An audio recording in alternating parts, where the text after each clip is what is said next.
Warga Desa Purwaraja, Kecamatan Menes, Kabupaten Pandeglang, Banten, digegerkan dengan kasus dugaan pembunuhan yang terjadi pada Kamis, 11 September 2025, dini hari. Seorang suami berinisial Iki, 23, diduga tega menghabisi nyawa istrinya, IN, 24, serta bayi mereka yang baru berusia 8 bulan berinisial Ika. Peristiwa memilukan itu terjadi sekitar pukul 3 waktu Indonesia Barat.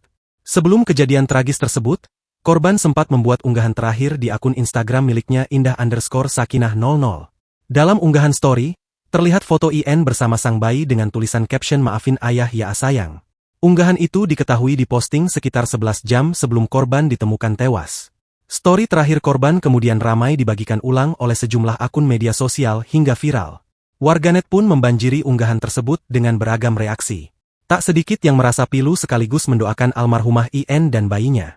Berdasarkan kabar yang beredar, pelaku diduga tega menghabisi nyawa kedua korban di rumahnya sendiri lantaran kalah judol.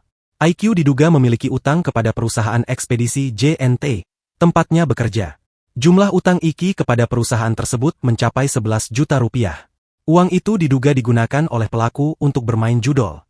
Saat dikonfirmasi, Kanit Reskrim Polsek Menes, Aibtu Aan Andriansyah membenarkan adanya peristiwa tersebut.